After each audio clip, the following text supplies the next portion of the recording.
What's up YouTube? It's your girl Dominic Alexandria. This is my second time recording this video because the first video I recorded, it was just so all over the place and I didn't like it. So I'm gonna do take two. So this is take two. So for today's video, I'll be discussing my AMEDD DCC experience, direct commission course. So for those who are not familiar, direct commission course is for those who are brand new into the Army, or those who have prior service experience, but there's a break in service. I don't know if it goes by 3 years, a year even, or 5 years. I don't remember the exact time there needs to be a break in service, but for those who have a break in service and then coming back into the Army as an AMEDD officer of some sort, you do what's called AMEDD DCC. So in my course, we had a wide range of professions. So of course there's me, the social worker. There were 2 other social workers in my course with me, and also 3 MSW students as well. We had dentists, we had physical therapists, occupational therapists, we had a physician, we had a oral surgeon, we had a dentist. What else? I know there's more nurses. We had nurse practitioners, we had a veterinarian. I'm pretty sure I'm missing a lot of professions, but that's okay because the most important one is a social worker. I'm just playing. But yes, a wide range of folks, and then a wide range of ranks. So we had second lieutenants all the way up to majors in this specific course. Other courses even had full bird colonels. The full bird colonels I know are probably the specialized surgeons or doctors with years and years and years and years and years of experience. But a diverse rank structure is what we had at DCC. So DCC for AMEDD is at Fort Sill, Oklahoma. It is very hot during the summers and it's very cold during the winters. So if you can go in during the fall or the spring, you're good to go. But if you get selected for the summer or the winter, God bless you. I went towards like the tail end of the summer tail into the summer into fall, because I went during September of last year actually. And the temperatures they're okay. They're not like how they are right now, because I'm actually stationed at Fort Sill and it is triple digit heat. I'm not used to this. I'm an East Coast girl. I'm from Virginia. I'm from the beach, y'all. It's very dry, it's very humid, whatever. I am making it. CC is 4 weeks. These 4 weeks go by incredibly fast. Even when you're there, the days don't seem slow. They may seem long, but they don't seem slow, if that makes sense. Before you know it, from the day that you in process to the day that you graduate, you'll be like, wow, that went by incredibly fast. I guarantee you. And if it doesn't, you can egg my house. So 4 weeks, DCC. So the first week is basically your in processing. So in processing, that's like day 1 when you arrive, or should I say day 0. And then the next day you basically go to the PX, go to the uniform shop to get what's on the packing list. If you can, prior to arriving DCC, get what's on the packing list. It'll just save you a whole bunch of stress if you're like a high anxious person. But if you do not get what's on the packing list prior to you arriving at DCC, it's not the end of the world. It'll be okay. You have the opportunity to get what you need at the uniform shop. It'll be fine. You'll survive. It's not the end of the world. It'll be fine. And for the rest of that week, all I just recall was you're just in the classroom. They're just introducing to you what the Army is like. You go through SHARP. You go through the basic customs and courtesies of being in the Army. You learn how to march, how to salute, yada, yada, yada. That's the first week. So on the weekends, Saturdays and Sundays, or Friday after class, you are still confined to the post. While you're at DCC, you will not have the opportunity to leave the post at all. So don't think just because you drove to DCC on the weekends, you are free to explore what good old Lawton, Oklahoma has to offer. That's just not the case. And also too, you are not permitted to wear civilian clothes. You will wear your OCPs or your PTs at all times, unless it's night and you're wearing your night stuff. But again, if you're wearing your night stuff, you're not wearing that outside of your room. So there's like a common area in the barracks. You're still have to wear your OCPs or your PTs. So I would say, unless you're going from DCC straight to your bullock, just pack a couple civilian clothes, and that's mainly for when you arrive and when you leave DCC. Otherwise, you'll be in good old OCPs and PTs the whole 4 weeks that you're there. So on the weekends, you're allowed to DoorDash, you're allowed to Uber Eats, but you're not allowed to Uber or use Lyft to get you from place to place on post. You have to walk. So if you want to go to the PX, let's say on Saturdays, Sundays, you have to walk there. Same thing with the commissary, the movie theater, the bowling alley, the gym, hiking, of course. You have to just walk everywhere. You'll survive. If I survive and my pretty princess self is pretty high maintenance, I know you will survive as well. It'll be fine. It'll be okay. And that's typically how weekends are. You get the liberty just to venture outside the barracks. You have to have a battle buddy everywhere you go. So if you're not used to being around a whole bunch of people, this is a great opportunity for you to learn how to be okay with being around a whole bunch of people and being around people your whole time. So like I mentioned, you're in the barracks. I've never had a roommate ever in my life, and I was assigned a barracks roommate, and it was just the standard, 2 beds in 1 room and have a shared bathroom. Me personally, I didn't care for my barracks roommate. I'm not gonna get into why I didn't care for her, that person. We just didn't mesh, and I just found her disrespectful. And so if you are a disrespectful person, I'm just not gonna like you. I mean, if we didn't vibe, but you were still respectful, that's okay. But if you're just a disrespectful person, I don't like you. So I didn't vibe with her, and I did not like her. So yeah, it made my experience at DCC a lot. I shouldn't say a lot, but it made it a little bit challenging, right? So second week while you're at DCC, we're mainly doing medical admin, SRP. So we're getting our CAC, we're doing our medical in processing. You're still in the classroom learning a whole bunch of crap. I think the second week is when they introduced us to land navigation and basic marksmanship during that week as well. And that's what I recall from this second week. And then in the third week, that's when we actually did go out to the range. We did the EST stuff, and then we went on the range to zero in. You don't qualify, we're at DCC. It was just mainly you're just zeroing in.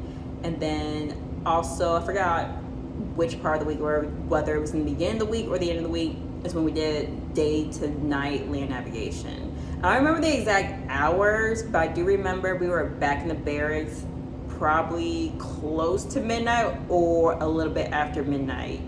So just to give you some time context. Again, I don't remember the hours, but I just remember it was day to night land navigation. So that's the third week. And then the fourth week, you are doing the ACFT and graduation. And then the end, yay, right? So the ACFT, if you fail the ACFT at DCC, that means you fail DCC, unfortunately. I'm just totally just messing with y'all. You do not fail DCC if you fail the ACFT. You're taking the ACFT for diagnostic purposes. So just to see kind of where you're at and what you need to improve on. When you go to BOLIC, you do need to be able to pass an ACFT at BOLIC. But at the same time, if you don't pass the ACFT at BOLIC, it's not like you fail BOLIC either. I don't know, it's just so confusing in my opinion. That's just my opinion though.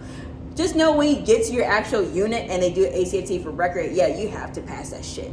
But at DCC, you do not have to pass it. At BOLIC too, you technically don't have to pass it too. They say you need to pass it, but I knew people who did not pass it, but they were still able to pass BOLIC and move on to their unit. So whatever. I passed it. I passed the diagnostic. I passed it for record twice now. So your girl's good to go. So yeah, the weeks go by incredibly fast. 4 weeks, it literally went like that. The days were long. I mean, it started at 0500, it's kind of like your wake up call, and then 0600 when you had to form up for PT formation. And PT wasn't all that difficult. It was mostly kind of learning the PRT stuff that the Army does that I kind of find kind of useless. Everybody else finds kind of useless, but that's what we mainly did for our PT sessions, honestly, was getting acclimated with those PRT stuff. Sometimes, I remember one time we ran a mile, and then we did some core workouts or strength-based workouts. But it was mainly from what I recall those PRT. It could have changed because, again, I went last year, September, so things could change, right? So the days were long because, yeah, it started at 0500s, like that wake up call, and it ended around like 1600. You eat at the DFAC for breakfast, lunch, and dinner. The only time I remember eating at MRE is on day 2 when we went to the PX that morning, in the uniform shop that morning, and the morning of graduation. I'm pretty sure there was one more time where we had to eat at MRE, but I can count on my fingers on one hand how many times we ate at MRE. I'm pretty sure it was 3 times. I don't know how to count. I'm pretty sure it was 3 times. And the rest of the time you eat at the DFAC.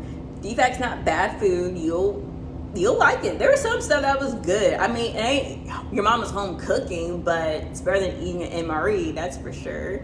And then on weekends, you can DoorDash or go to the commissary or whatever. But it's not like you can like cook in the barracks because they don't have, like a kitchenette or anything. So, but on the weekends too, you do go to the DFAC as well for breakfast, lunch, and dinner. So you get to be in formation if you want to go to the DFAC.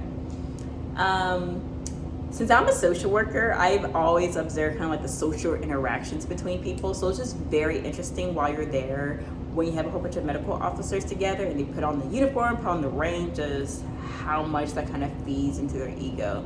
For some people, they don't change. For other people, they just become, it goes straight to their head, honestly. It's just so weird. It's like when a specialist goes to a sergeant and they have this NCO hat and they just change, right?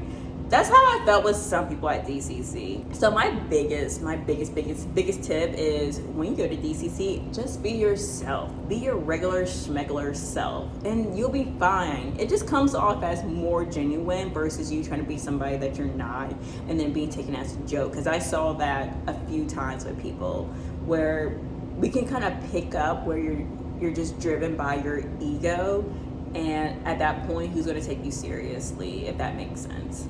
Like, there's this girl, she was a lot older, and she was so driven by her ego, and it was very hard to take her serious at the same time because she could barely run.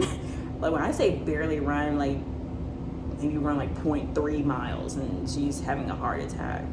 So it's like, okay, you talk all this big bark, but you can barely run, so who's going to take you serious?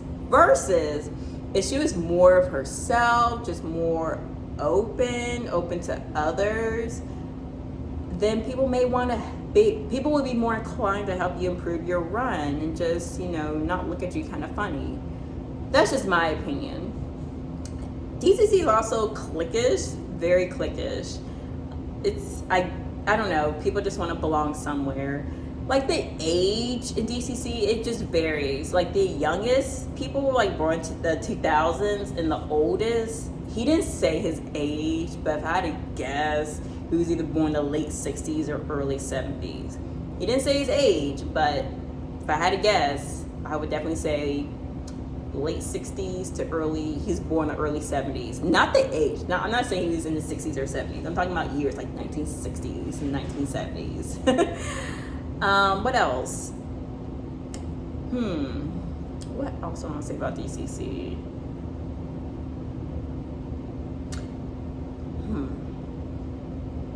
Definitely pack snacks.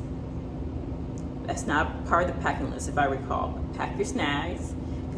Like I said, the days are long, and especially when you're in the classroom. The classroom portion is just so boring. It's just really, really boring. I feel like we went over tubing procedures like for the whole duration of those 4 weeks. You don't. I'm just saying. Just exaggerate how just long those classroom days are.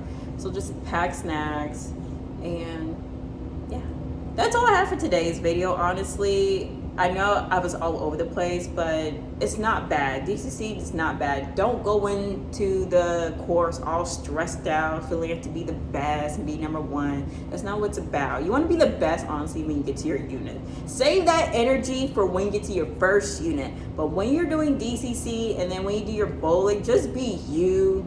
Just be open to the experience. Don't try to go in all arrogant or cocky and you want to tell people about the regulations and you be wrong as fuck about the regulations. Just go in open-minded. DCC is not meant to be hard, difficult, or even challenging in a sense. I was only challenged at DCC when it came to my marksmanship and the land navigation. But otherwise, I did fine, y'all. It's not like they inspect your rooms. It's not like the instructors are drill sergeants and they yell at you. I mean, you go in day one. Technically day 0, wearing the rank. Whatever rank you put on, whether it's a captain, second lieutenant, you go and wearing that rank. And most of the instructors, they are in NCOs. They're not going to yell at an officer. They tried it like twice, and okay. Yeah, you got upset because I can't hold a push-up for as long as you want me to hold a push-up. It's not the end of the world, y'all. So don't go in all stress. It will be fine. If your girl can survive DCC, anybody can do it. If you have any more questions, feel free to ask them in the comments. Find me on Instagram, Sandy_Cheeks_24. And maybe I'll come back to y'all with a video about my bullet experience. Bye.